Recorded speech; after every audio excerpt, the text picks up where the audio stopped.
அத்தியாயம் 13. தூக்கமற்ற மகான். தயவு செய்து இமயத்திற்குச் செல்ல எனக்கு அனுமதி கொடுங்கள். தடையற்ற தனிமையில் தொடர்ச்சியாக தெய்வீக தொடர்பை அடைய எண்ணுகிறேன். நான் உண்மையில் என் குருதேவரிடம் இந்த நன்றிகட்ட சொற்களை ஒரு சமயம் கூறினேன். அவ்வப்பொழுது சாதகர்களை தாக்கும் இனம் புரியாத மாயையினால் பீடிக்கப்பட்டு ஆசிரமக் கடமைகள், கல்லூரி படிப்பு இவைகளில் ஒரு பொறுமையற்ற நிலை வளர்வதை உணர்ந்தேன். இத்தவறை சற்றே குறைத்துக் காட்டக்கூடிய சூழ்நிலை என்னவெனில், என் திட்டத்தை வெளியிட்ட சமயத்தில் எனக்கு ஸ்ரீ யுக்தேஸ்வரை தெரிந்து 6 மாதங்களே ஆகியிருந்தன. நான் அவருடைய ஓங்கி உயர்ந்த பெருமையை முழுதாக புரிந்து கொண்டிருக்கவில்லை. இமயமலையில் பல மலைவாழ் மக்கள் வாழ்கிறார்கள். அவர்களுக்கு இன்னும் கடவுள் தரிசனம் கிடைக்கவில்லை என்று என் குருவின் பதில் மெதுவாகவும் சாதாரணமாகவும் வந்தது. ஞானத்தை அசைவற்ற மலையிடமிருந்து தெரிந்து கொள்வதை விட ஒரு ஆத்ம ஞானியிடமிருந்து தெரிந்து கொள்வதுதான் மிகவும் நல்லது என்றார். குருதேவர்தான் என் ஆசிரியரே தவிர ஒரு மலை அல்ல என்பதை அவர் தெளிவாக குறிப்பிட்டு காட்டியதையும் மறுத்து எனது வேண்டுகோளை மறுபடியும் விடுத்தேன். ஸ்ரீ யுக்தேஸ்வர் பதிலேதும் கூறவில்லை. அவருடைய மௌனத்தை நான் சம்மதமாக எடுத்துக்கொண்டேன். இது ஓர் ஆபத்தான ஆனால் வசதியான விளக்கு. அன்று மாலை கல்கத்தாவில் உள்ள என் வீட்டில் நான் பயண ஏற்பாடுகள் செய்யத் தொடங்கினேன். ஒரு கம்பளிக்குள் சில பொருட்களை மூட்டையாக கட்டும் பொழுது என் அறை ஜன்னல் வழியாக சில வருடங்களுக்கு முன்னால் ரகசியமாக எரியப்பட்ட அதே போன்ற ஒரு மூட்டையை நினைவு கூர்ந்தேன். இதுவும் கூட ஒரு துரதிருஷ்டமான இமயப் பயணமாக இருந்து விடுமோ என்று நினைத்தேன். முதல் தடவை என் ஆன்மீக உணர்வு உயர்ந்த நிலையில் இருந்தது. இன்றிரவு என் குருவை விட்டுச் செல்கின்றேனே என்று என் மனசாட்சி என்னை உறுத்தியது. அடுத்த நாள் காலை ஸ்காட்டிஷ் சர்ச் கல்லூரியில் என் சமஸ்கிருத பேராசிரியரான பிஹாரி பண்டிதர் என்பவரை நாடிச் சென்றேன். ஐயா, நீங்கள் லாகிரி மகாசயரின் சிறப்பு மிகுந்த சீடர் ஒருவருடன் உங்கள் நட்பை பற்றி எனக்கு கூறியிருக்கிறீர்கள். எனக்கு அவருடைய விலாசத்தை தயவு செய்து கொடுங்கள். நீ ராம்கோபால் மசூம்தாரை பற்றி கூறுகிறாய் என்று நினைக்கிறேன். நான் அவரை தூக்கமற்ற மகான் என்று அழைப்பேன். அவர் எப்பொழுதுமே ஓர் ஆனந்த விழிப்பு நிலையில் இருப்பார். அவர் வீடு தாரகேஸ்வர் அருகில் ரன்பாஜ்பூரில் உள்ளது. நான் அந்த பண்டிதருக்கு நன்றி கூறிவிட்டு உடனே தாரகேஸ்வருக்கு ரயில் ஏறினேன். நான் அந்த தூக்கமற்ற மகானிடமிருந்து இமயமலைச் சாரலில் தனிமையில் தியானம் செய்ய அனுமதி வாங்கி என் ஐயங்களை அமைதிப்படுத்தி விடலாமென நம்பினேன். பிஹாரி பண்டிதர் என்னிடம் ராம்கோபால் வங்காளத்தில் தனிமையான குகைகளில் பல வருடங்கள் கிரியா யோக பயிற்சி செய்ததன் பலனாக ஞான ஒளி பெற்றிருப்பதாக கூறியிருந்தார். தாரகேஸ்வரில் உள்ள பிரசித்தி பெற்ற கோயிலுக்கு நான் சென்றேன். கத்தோலிக்கர்களுக்கு பிரெஞ்சு நாட்டில் உள்ள லூர்து திருக்கோயில் எப்படியோ அப்படியே இந்துக்களுக்கு தாரகேஸ்வர் மிக புனிதமான க்ஷேத்திரமாகும். கணக்கற்றவர்களுக்கு தாரகேஸ்வரில் எண்ணிக்கையில் அடங்காத வியாதிகள் தீர்க்கப்பட்டுள்ள அற்புதங்கள் நடந்திருக்கின்றன. என் குடும்பத்தில் ஒருவருக்கு கூட அந்த அற்புதம் நடந்துள்ளது. நான் ஒரு வாரம் அங்கிருந்த கோவிலிலேயே உட்கார்ந்திருந்தேன் என்று என் மூத்த சித்தி ஒரு சமயம் என்னிடம் கூறினார். நான் முழுமையாக பட்டினி கிடந்து உன் சித்தப்பா சாரதாவின் தீராத பிணி குணமாக வேண்டுமென வேண்டிக் கொண்டேன். 7வது நாள் ஒரு பச்சிலை என் கையில் தோன்றியதைக் கண்டேன். அதிலிருந்து கஷாயம் இறக்கி நான் உன் சித்தப்பாவிற்கு கொடுத்தேன். அவர் வியாதி உடனே மறைந்ததுடன் திரும்ப தலை காட்டவே இல்லை என்றார். நான் புனித தாரகேஸ்வர் கோயிலில் நுழைந்தேன். அங்கு கர்ப்ப கிரகத்தில் ஒரு வட்டமான கல் லிங்கத்தை தவிர வேறு எதுவும் இல்லை. அதன் சுற்று ஆதியும் அந்தமும் இல்லாமல் இருப்பது அளப்பரிய பரத்தை சுட்டிக்காட்டுவதற்கு ஏற்றதாக அமைந்திருந்தது. பாரதத்தில் எழுத்தறிவில்லாத குடியானவனால் கூட பிரபஞ்சத்தின் உயர்ந்த தத்துவங்களை புரிந்து கொள்ள முடியும். உண்மையில் சில சமயங்களில் மேலை நாட்டவர்கள் அவனை தத்துவ எண்ணங்களில் மட்டுமே வாழ்ந்து வருவதாக குற்றம் சாட்டுவதும் உண்டு. என் மனநிலை அப்பொழுது வைராக்கியமாக இருந்ததனால் அந்த கல் சின்னத்தின் முன்னால் எனக்கு வணங்கத் தோன்றவில்லை. இறைவனை ஆத்மாவுக்குள் மட்டுமே தேட வேண்டும் என்று நான் நினைத்துக் கொண்டேன். நான் மண்டியிட்டு வணங்காமலேயே கோயிலை விட்டு கிளம்பி அடுத்தாற்போலிருந்த ரன்பாஜ்பூர் கிராமத்தை நோக்கி வேகமாக நடந்தேன். எனக்கு சரியாக வழி தெரியவில்லை. நான் ஒரு வழிப்போக்கனை விசாரித்ததும் அவன் நீண்ட யோசனையில் ஆழ்ந்தான். நார்ச்சந்தியை அடைந்ததும் வலது பக்கம் திரும்பி போய்க்கொண்டே இருங்கள் என்று தெய்வ வாக்கு போல முடிவில் கூறினான். அவன் வழிகாட்டியபடி நான் ஒரு வாய்க்கால் கரையோரமாக போய்க் கொண்டிருந்தேன். இருள் கூடிவிட்டது. காட்டின் எல்லையில் இருந்த கிராமத்தில் மின்மினி பூச்சிகள் நிரம்பியிருந்தன. அருகே இருந்த குள்ளநரிகளின் ஓலைகளும் கேட்டன. இரவு நிலா மிகவும் மங்கலாக இருந்ததினால் அதுவும் உதவிகரமாக இல்லை. நான் தட்டு தடுமாறி 2 மணி நேரம் நடந்தவாறு இருந்தேன். அப்பாடா, ஒரு பசுவின் மணியோசை வரவேற்கும் வகையில் ஒலித்தது. நான் திரும்ப திரும்ப கூப்பிட்டதை கேட்டு ஒரு குடியானவன் என் அருகில் வந்தான். நான் ராம்கோபால் பாபுவை தேடி வந்திருக்கிறேன் என்றேன். எங்கள் கிராமத்தில் அப்படிப்பட்ட ஒருவரும் கிடையாது. அந்த மனிதனின் குரல் சிடுசிடுப்புடன் இருந்தது. நீங்கள் பொய் கூறும் துப்பறிவாளன் போலும் என்றான்.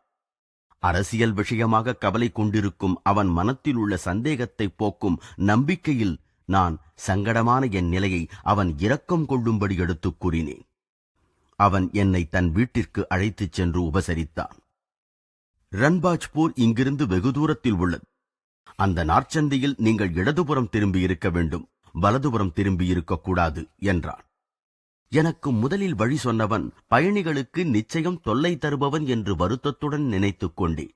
புழுங்கலரிசி, பருப்பு மற்றும் உருளைக்கிழங்குடன் வாழைக்காய் சேர்த்த கறி இவற்றுடன் சுவையான சாப்பாட்டிற்கு பிறகு நான் நடுமுற்றத்தை அடுத்திருந்த ஒரு சிறு குடிசையில் தூங்கினேன்.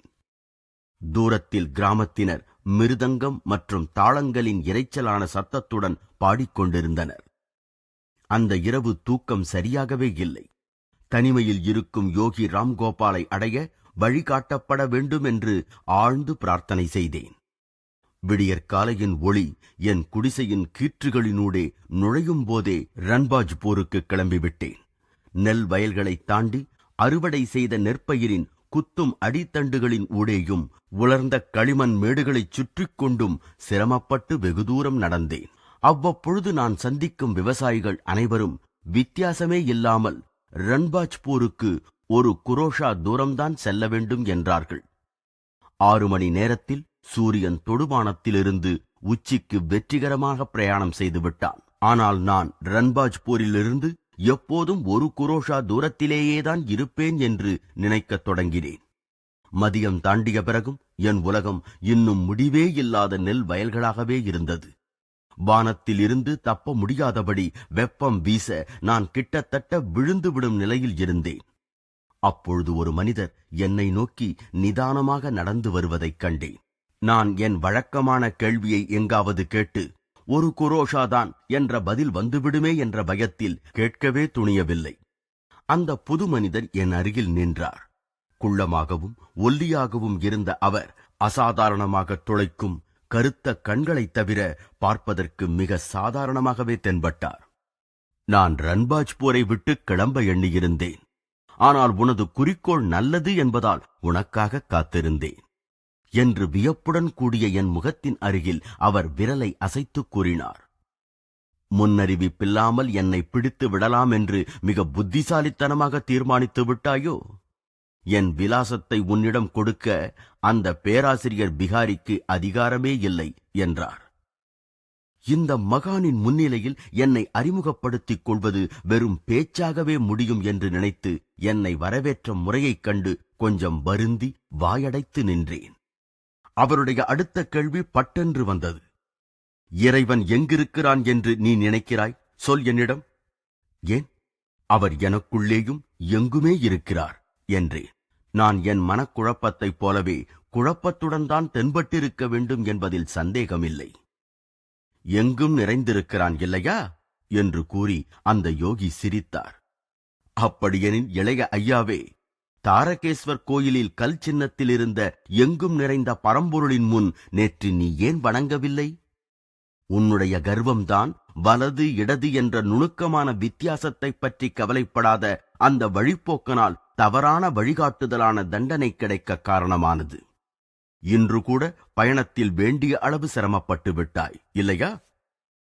அவர் கூறியதை நான் முழு மனதுடன் ஆமோதித்து, எங்கும் நிறைந்திருக்கும் ஒரு கண்ணானது எனக்கு முன்னே இருந்த விசேஷமற்ற அந்த உடம்புக்குள் மறைந்துள்ளதைக் கண்டு ஆச்சரியத்தினால் ஸ்தம்பித்து நின்றேன். அந்த யோகியிடமிருந்து நலம் பயக்கும் சக்தி வெளிப்பட்டு கொதிக்கும் அந்த வயலில் அக்கணமே நான் புத்துணர்ச்சி பெற்றேன். பக்தன் தன் வழி ஒன்றுதான் இறைவனிடம் செல்லும் வழி என்று எண்ணலாம். லாகிரி மகாசயர் நமக்கு கூறியது போல், யோகத்தின் மூலம் தெய்வீகத் தன்மையை நமக்குள்ளேயே காண்பதுதான் சந்தேகமின்றி மிக உயர்ந்த வழி. ஆனால் இறைவனை நமக்குள்ளே கண்டவுடன் நாம் சீக்கிரத்திலேயே அவனை வெளியேயும் காண்கிறோம். தாரகேஸ்வரிலும் அதைப் போன்ற பிற இடங்களிலும் உள்ள புனித கோயில்கள் ஆன்மீக சக்தியின் அணு மையங்களாக உரிய முறையில் வணங்கப்படுகின்றன என்றார் அவர். அந்த யோகியின் கண்டிக்கும் மனப்பாங்கு மறைந்தது. அவரது கண்கள் இரக்கத்துடன் மென்மையாயின. அவர் என்னை தட்டிக் கொடுத்தார். இளம் யோகியே, நீ உன் குருதேவரிடமிருந்து ஓடி வந்திருப்பதைக் காண்கிறேன். உனக்கு வேண்டியதெல்லாம் அவரிடமே உள்ளன. நீ அவரிடமே திரும்ப வேண்டும். அவர் தொடர்ந்தார். மலைகள் உன் குருவாக இருக்க முடியாது. 2 நாட்களுக்கு முன்பு ஸ்ரீ யுக்தேஸ்வர் கூறிய அதே கருத்து.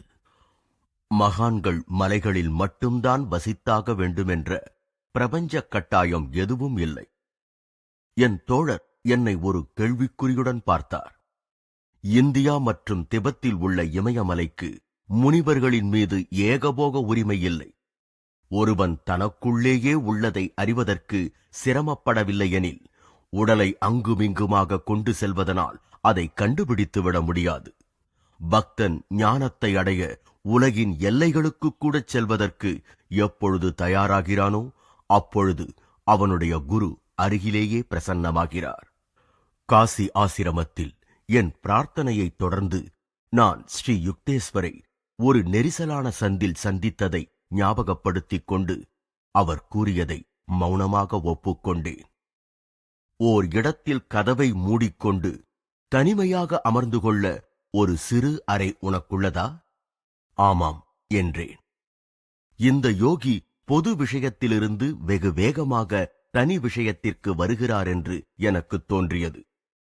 அதுதான் உன் குகை என்று கூறி அந்த யோகி என் மீது செலுத்திய ஒளி வீசும் பார்வையை நான் என்றுமே மறக்கவில்லை. அதுதான் உன் புனிதமான மலை. அங்குதான் நீ இறைவனின் ராஜ்ஜியத்தைக் காண்பாய். அவரது எளிய சொற்கள் காலங்காலமாய் என்னை ஆட்கொண்டிருந்த இமயமலை பற்றிய எண்ணத்தை அக்கணமே அழித்தது. கொதிக்கும் ஒரு நெல் வயலில் மலைகள் மற்றும் முடிவற்ற பனிச்சிகரங்கள் என்ற கனவிலிருந்து நான் விழித்துக் கொண்டேன். சின்னையா, உன் தெய்வீகத் தாகம் புகழ்ச்சிக்குரியது. நான் உன்னை மிகவும் நேசிக்கிறேன். ராம்கோபால் என் கையை பிடித்து அங்கேயே காட்டு இடைவெளியில் இருந்த அற்புதமான ஒரு குக்கிராமத்திற்கு அழைத்துச் சென்றார். அங்கு சூளையில் இடாமல் வெயிலில் உணக்கிய செங்கல்லால் ஆன வீடுகள், தென்னங்கீற்றினால் வேயப்பட்டு அவைகளின் வாயில்கள் புத்தம் புதிய மலர்களினால் அலங்கரிக்கப்பட்டிருந்தன. அந்த யோகி தனது சிறிய குடிலில் எளிமையான மூங்கில்களாலான ஒரு திண்ணையில் என்னை உட்கார வைத்தார். அவர் எனக்கு இனிப்பான எலுமிச்சம்பழச்சாறும் கல்கண்டும் கொடுத்த பிறகு நாங்கள் அவருடைய முற்றத்தில் நுழைந்து பத்மாசனத்தில் அமர்ந்தோம். தியானத்தில் 4 மணி நேரம் கழிந்தது. நான் கண்களை திறந்து பார்த்த பொழுது நிலவின் ஒளியில் திகழ்ந்த அந்த யோகியின் உருவம் இன்னும் அசையாமல் இருப்பதைக் கண்டேன். நான் என் வயிற்றிடம் மனிதன் உணவினால் மட்டும் வாழ்வதில்லை என்பதை கடுமையாக நினைவுபடுத்திக் கொண்டிருந்த பொழுது ராம்கோபால் தன் ஆசனத்திலிருந்து எழுந்தார். உனக்கு நல்ல பசி என்று தெரிகிறது. உணவு சீக்கிரமே தயாராகிவிடும் என்றார். முற்றத்திலேயே இருந்த ஒரு மண் அடுப்பை அவர் மூட்டினார். வெகு சீக்கிரத்தில் நாங்கள் பெரிய வாழை இலைகளில் பரிமாறப்பட்ட பருப்பும் சாதமும் சாப்பிட்டோம். சமையல் வேளையில் என் உதவியை அவர் அன்புடன் மறுத்துவிட்டார். விருந்தினர் தெய்வத்திற்கு சமம். அதாவது அதிதி தேவோபவ என்கிற ஓர் இந்து பழமொழி நெடுங்காலமாக இந்தியாவில் பக்தி சிரத்தையுடன் கடைபிடிக்கப்பட்டு வருகிறது. என் பிற்கால உலகப் பயணங்களில் விருந்தினர்களை உபசரிப்பதில் அதே மரியாதை பல நாடுகளின் கிராமப்புறங்களில் இருப்பது கண்டு எனக்கு மகிழ்ச்சி ஏற்பட்டது. கணக்கற்ற புது விருந்தாளிகளின் வரவினால் ஒரு நகரவாசியின் விருந்தோம்பல் பண்பு வெகுவாக குறைந்து விடுகிறது. மனிதர்களின் நடமாட்டம் அநேகமாக கற்பனைக்கு எட்டாத அளவு தூரத்தில் உள்ளதாக அச்சிறு காட்டு கிராமத்தில் தனியாக நான் அந்த யோகியின் அருகில் அமர்ந்த பொழுது தோன்றியது. அந்த குடிலின் அறையில் புதிரான முறையில் ஒரு குளிர்ந்த வெளிச்சம் பரவி இருந்தது. ராம்கோபால் சில கிழிந்த கம்பளங்களால் தரையில் என் படுக்கையை தயார் செய்தார். பிறகு அவர் ஒரு பாயில் அமர்ந்தார். அவருடைய ஆன்மீக காந்தத்தால் கவரப்பட்டு வேண்டுகோள் ஒன்றை விடுக்க துணிந்தேன். ஐயா, எனக்கு ஏன் நீங்கள் சமாதி நிலை அருளக்கூடாது? அன்பனே, உனக்கு தெய்வீக தொடர்பு கொடுப்பதில் எனக்கு மிக்க மகிழ்ச்சியே. ஆனால் அதை அளிக்க எனக்கு உரிமை இல்லை. அந்த யோகி அரைக்கண் மூடிய நிலையில் என்னை பார்த்தார். உன் குருதேவர் சீக்கிரம் உனக்கு அந்த அனுபவத்தை அருளுவார். உன் உடல் இன்னும் அதற்கு பக்குவப்படவில்லை. ஒரு சிறு மின்சார பல்பில் அதிக அளவு மின் அழுத்தத்தை செலுத்தினால் அது வெடித்துவிடும். அதைப்போல உன் நரம்புகள் பிரபஞ்ச மின் ஓட்டத்தை தாங்க தயாராயில்லை. நான் இப்போதே அந்த பேரானந்தத்தை வழங்கினால் உன் உடலில் உள்ள ஒவ்வொரு செல்லும் நெருப்பிற்பட்டது போல் நீ எரிந்து விடுவாய் என்றார். நீ என்னிடமிருந்து ஞான ஒளி பெற விரும்புகிறாய். அந்த யோகி சிந்தனையுடன் தொடர்ந்தார். நான் மிக அற்பமானவன். நான் செய்திருக்கும் மிகச்சிறிய அளவு தியானத்தினால் நான் இறைவனை திருப்திப்படுத்துவதில் எந்த அளவிற்கு வெற்றி பெற்றிருக்கிறேன்? முடிவில் என் கணக்கு தீர்க்கப்படும் பொழுது அவன் கண்களில் நான் எந்த அளவு தகுதி உடையவனாக இருப்பேன் என்றெல்லாம் நான் யோசித்துக் கொண்டிருக்கிறேன். ஐயா, நீங்கள் வெகு காலமாக ஒரு மனதாக இறைவனை நாடி வருகிறீர்கள் இல்லையா? நான் அதிகம் செய்யவில்லை. பிகாரி என் வாழ்க்கையை பற்றி உனக்கு கூறியிருக்க வேண்டும். 20 ஆண்டுகள் நான் ஒரு ரகசியமான குகையில் தங்கி ஒரு நாளைக்கு 18 மணி நேரம் தியானம் செய்தேன். பிறகு நான் எளிதில் அணுக முடியாத ஒரு குகைக்கு போய் அங்கு 25 வருடங்கள் தங்கி தினமும் 20 மணி நேரம் யோகத்தில் ஐக்கியமாயிருந்தேன். நான் இறைவனுடன் என்றும் ஒன்றியிருந்ததால் எனக்கு தூக்கம் தேவைப்படவில்லை. சாதாரண ஆழ்மன நிலையில் கிடைக்கும் முழுமையற்ற அமைதியை விட உயர் உணர்வு நிலையின் முழு அமைதியில் என்னுடல் அதிகமாக ஓய்வுற்றிருந்தது. தூக்கத்தின் பொழுது நம் தசைநார்களுக்கு ஓய்வு கிடைக்கிறது. ஆனால் இதயம், சுவாச கோசம், இரத்த ஓட்ட மண்டலமெல்லாம் தொடர்ந்து வேலை செய்தபடிதான் இருக்கின்றன. அவைகளுக்கு ஓய்வு கிடைப்பதில்லை. உயர் உணர்வு நிலையில் எல்லா உள் உறுப்புகளும் உயிரோட்டத்தை நிறுத்தி வைத்து விடுகின்றன. அந்நிலையில் அவைகளுக்கு பிரபஞ்சத்தின் சக்தியினால் மின்சக்தி ஊட்டப்படுகின்றது. அந்த முறையினால் வருடக்கணக்கில் தூங்க வேண்டிய அவசியம் இல்லை என நான் கண்டேன். நீயும் நித்திரை தேவையில்லை என கூறும் காலம் வரப்போகிறது. அடே அப்பா, நீங்கள் இவ்வளவு காலம் தியானம் செய்த பிறகு கூட இறைவனின் அருளைப் பற்றி நிச்சயமாக சொல்ல முடியவில்லையா என்று நான் மிகுந்த ஆச்சரியத்துடன் குறிப்பிட்டேன். பிறகு எங்களைப் போல் உள்ள சாதாரண மனிதர்களின் கதி என்ன? என் அன்பு சிறுவனே, தெய்வம் எல்லையற்றது என்பதை நீ காணவில்லையா? அவனை 45 வருட தியானத்தினால் முழுவதும் அறிந்து கொண்டு விட முடியும் என்று எதிர்பார்ப்பது அபத்தமாக தோன்றவில்லையா? ஆனாலும் பாபாஜி ஒரு சிறு அளவு தியானம் கூட நம்மை மரணநிலை மற்றும் மரணத்திற்கு பின் ஏற்படும் நிலை ஆகியவற்றின் பயத்திலிருந்து காப்பாற்றும் என்று உறுதி கூறியிருக்கிறார். உன் ஆன்மீக குறிக்கோளை சிறு மலைகளின் மேல் நாட்டாதே. ஆனால் பூரணமான தெய்வீக பேறு என்னும் விண்மீனை அடைவதே உன் குறிக்கோளாகக் கொள். கடுமையாக உழைத்தால் நீயும் அதை அடைய முடியும். அந்நிலையைப் பற்றி நினைத்து மிக உற்சாகமடைந்த நான் ஆர்வமூட்டும் அவர் சொற்களை மேலும் கேட்க விரும்பினேன். அவர் லாகிரி மகாசயரின் குரு பாபாஜியை முதல் முறை சந்தித்த ஓர் அதிசயமான கதையைப் பற்றி விவரித்தார். கிட்டத்தட்ட நடுநிசியில் ராம்கோபால் மௌனமானார். நான் என் கம்பளியில் படுத்தேன். என் கண்களை மூடியதும் நான் மின்னல் ஒளி வீசுவதைக் கண்டேன். எனக்குள்ளே ஒரு பெரிய இடம் உருக்கி வார்த்த ஒளியினால் நிரம்பியது. நான் கண்களை திறந்து பார்த்தேன்.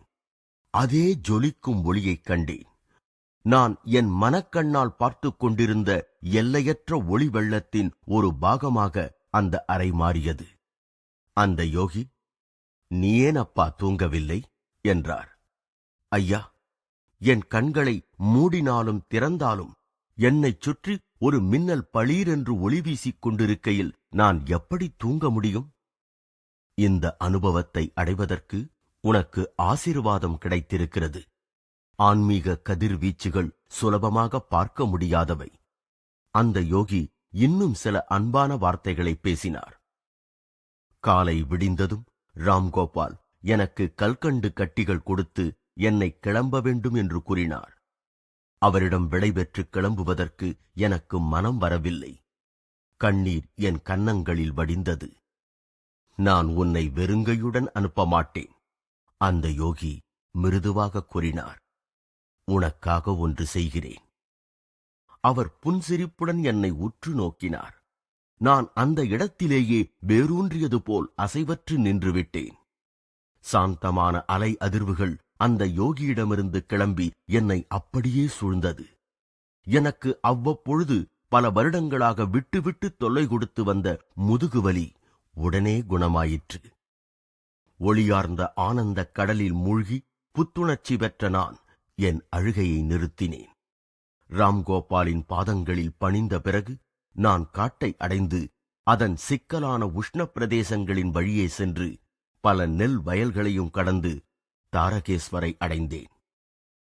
அங்கு நான் 2வது தடவையாக அந்த புகழ்பெற்ற புனித ஸ்தலத்திற்கு யாத்திரை செய்து கர்ப்ப கிரகத்திற்கு முன்னால் சாஷ்டாங்கமாக விழுந்து வணங்கினேன். அந்த வட்டக்கல் லிங்கம் என் மனக்கண் முன்னால் அண்ட கோளங்களாக விரிந்து பறந்தது. வளையத்திற்குள் வளையமாக, பிரிவுக்கப்பால் பிரிவாக, எல்லா இடங்களிலுமே தெய்வீகம் நிரம்பியது. நான் 1 மணி நேரத்திற்குப் பிறகு கல்கத்தாவிற்கு மகிழ்ச்சியுடன் ரயிலேறினேன். என் பயணங்கள் உயர்ந்த மலைச்சிகரங்களில் முடியாமல் இமயமலை போன்று உயர்ந்த என் குருதேவரின் முன்னிலையில்தான் முற்று பெற்றன.